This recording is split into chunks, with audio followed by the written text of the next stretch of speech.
মেদিনীপুর, ঝাড়গ্রাম, বাঁকুড়া, পুরুলিয়া, বীরভূম তাম আদিবাসী অধ্যুষিত এলাকায় আজকে যে বিষয়ের উপর আওয়াজ আদিবাসীরা উঠাচ্ছে, যে বিশেষ বিষয়কে সামনে রেখে আদিবাসীরা নিজেদের অধিকারটাকে বুঝে নিতে চাইছে, সেই বিশেষ বিষয়টাকে জনসাধারণের মধ্যে ছড়িয়ে দিতে এবং আদিবাসী মানুষদেরকে নিজেদের অধিকার সম্পর্কে সচেতন করতে আমাদের এই পদযাত্রা ও পথসভা।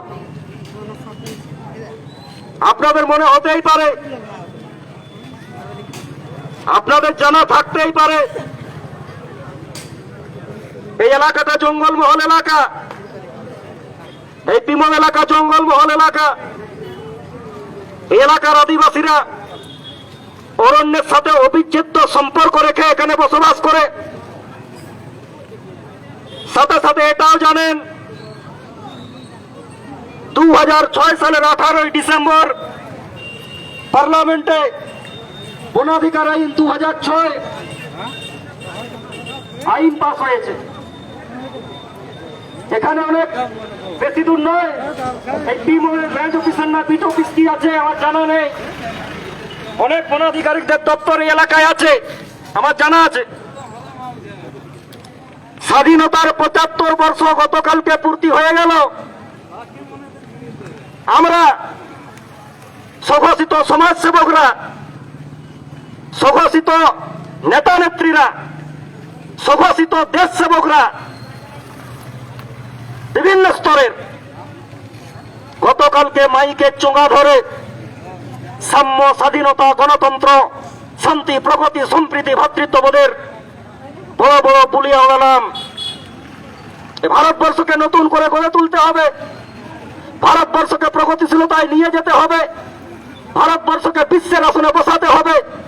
অনেক কাল ভরা বক্তব্য আমরা দিয়েছি, অনেক বড় বড় ভাষণ আমরা দিয়েছি, কিন্তু আজ স্বাধীনতার 75 বছর পরেও সাথে সাথে যে ভারতবর্ষ, ভারত রাষ্ট্র, ভারতের রাষ্ট্রযন্ত্র, ভারতের শাসন কাঠামো পরিচালনার জন্য একটা সংবিধান আছে। সেই সংবিধানের আধারে যে আইনগুলো আছে, সেই সংবিধানের আধারে যে ধারাগুলো আছে, সেই সংবিধানের ধারাপাতে যেসব সুযোগ সুবিধা জনসাধারণের জন্য আছে, শুধুমাত্র আদিবাসীদের জন্য নয়, সাধারণ জনসাধারণের জন্য, জনগণের জন্য যে অধিকারগুলো, যে দাবি দাওয়াগুলো, তাদের সুযোগ সুবিধাগুলো সংবিধানে লেখা আছে। কোন আশ্চর্য কারণে কেন তাদেরকে জানানো হলো না? আদিবাসীরা শুধুমাত্র নয়, সাধারণ জনগণকে কেন জানানো হলো না? তার জন্য কি অধিকার আছে? তার জন্য রাষ্ট্র সংবিধানে তার শিক্ষা, স্বাস্থ্য, বাসস্থানের জন্য কি আইন রচনা করেছে? তার প্রাপ্য পাওনাটুকু কি? আজকে রাষ্ট্রের কোনো দায় নেই, নেতা নেত্রীদের কোনো দায় নেই। আজকে কেন আজ এত বছর পরেও আমরা যে বিশেষ বিষয়টাকে নিয়ে আলোচনা করছি, বনাধিকার আইন 2006, যাদের জন্য আইনটা, আদিবাসীদের জন্য আইনটা, বনের পার্শ্ববর্তী এলাকায় অন্যান্য যারা পরম্পরাগত বসবাস করেন, সে আদিবাসী হতেও পারেন আবার নাও পারেন, তাদের জন্য আইনটা, সেই আইনটা আজ পর্যন্ত তাদেরকে কেন জানানো হলো না? কিসের স্বার্থে জানানো হলো না? কাদের স্বার্থের জন্য আজকে এত বছর পরেও একটা আদিবাসী পরিবার, একটা আদিবাসী পরিবারের মানুষজন, একটা বনের সংলগ্ন এলাকার পরম্পরাগত বসবাসকারী কোন মানুষকে কেন আদিবাসী অধিকারটাকে বোঝানো হলো না, বনাধিকারটাকে বোঝানো হলো না? কাদের দায় এটা? কারা করলো? কাদের অসুবিধা হবে? বনাধিকার 2006 আইন অনুযায়ী যদি গ্রামে গ্রামে গ্রাম সভা গঠন করা হয়, আজকে কাদের অসুবিধা হবে আপনাদের ভালো করে জানার দরকার আছে। সব থেকে যদি অসুবিধা হয় বন দপ্তরের আধিকারিকদের, বন দপ্তরের বিট অফিসারদের, বন দপ্তরের রেঞ্জারদের, বন দপ্তরের ডিএফওদের সব থেকে বড় অসুবিধা হবে।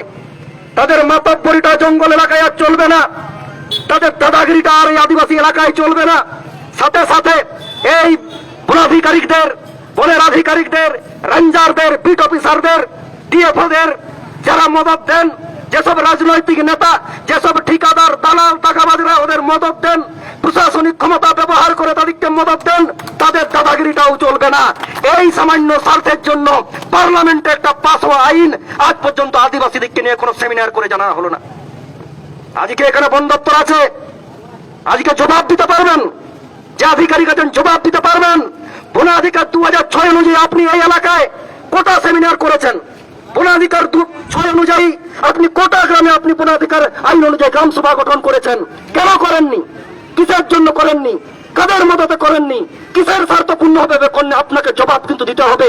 এ লড়াই 9 আগস্ট থেকে শুরু হয়েছে তাম পশ্চিম বাংলা জুড়ে, আলিপুরদুয়ার থেকে অযোধ্যা পর্যন্ত লড়াই চলছে। আপনাকে জবাব দিতে হবে। আপনি তৈরি থাকবেন।